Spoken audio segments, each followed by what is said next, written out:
Təbii məsələdir ki, demokratik ölkələrdə, məsələn deyək ki, Avropada, Amerikada olan dövlətlər təbii məsələdir ki, yəni heç vaxt həmən deyək ki, 10 il, 15 il, 20 il, 25 il, 30 il hakimiyyətdə qalan dövlət başçılarını qəbul eləməzlər daxilən.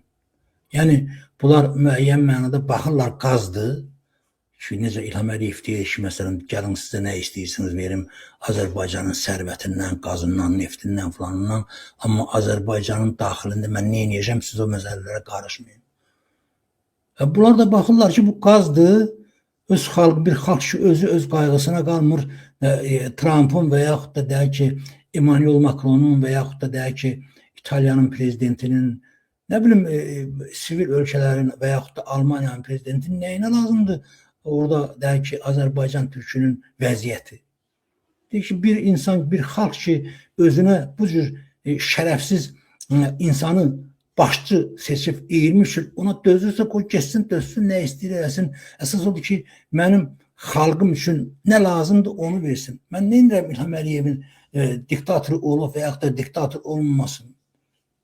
Böyle sən Azərbaycan xalqı kimi azad olmaq istə, deyək ki, dur ayağa, səsini qaldır, tələb elə, mənə də müraciət elə ki, bəs İlham Əliyev kimi bir dəladuz gəlib Azərbaycan xalqının sərvətini, deyək ki, ələ keçirib bir qrup quldurla, onunla yaxşı silahlar alıb Azərbaycan xalqını əzməklə məşğuldur.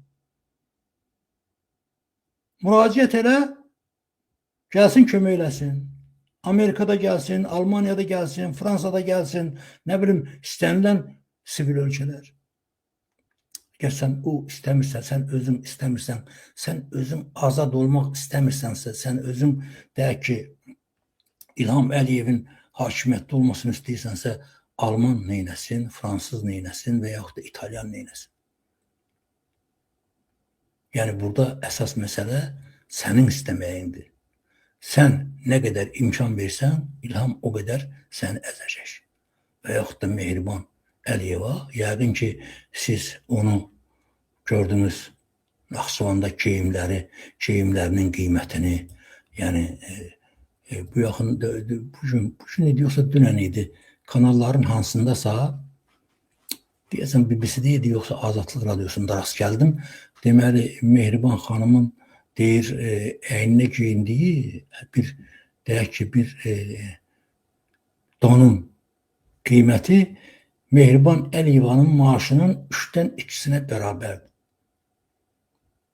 Nə vecnədir Mehribanın? O da onu uzaqbaşı bir gün geyinir. Bir gün geyindi, ondan sonra tulladı bir başqasını geyindi. Yəni, mən onun üçün hesab aparmırlar ki, Mehriban heç ki, bəs bu bahadır, bu ucuzdur, o söhbəti bu eləyib, nə vaxtsa, neçə manatdır, üstünə də biraz dabafqı ilə qoyub, alıb geyinir, özü üçün yaşayır.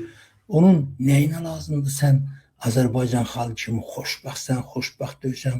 Ona əsas lazımdır özü, öz ətrafında olan adamlar və bunu istəyir təqdim eləsinlər ki, Mehriban Əliyeva güya deyək ki, bu lazımlı adamdır, yəni bu dövlət işlərindən məşğul olur və az qala özünü hərdən bir belə də təqdim eləmək istəyir.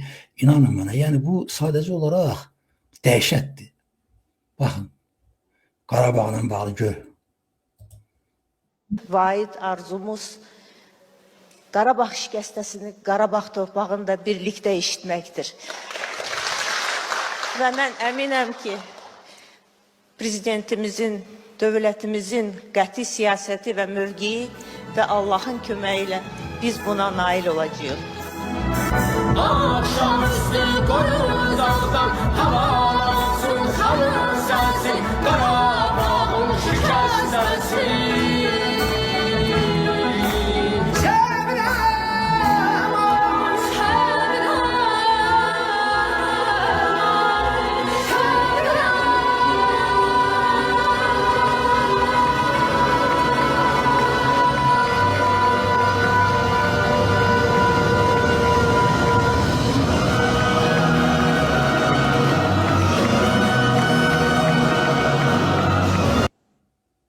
Və əsas da məsələ budur ki, bunlar özlərini elə aparırlar ki, güya bütün bu dediklərinə bunlar inanırlar.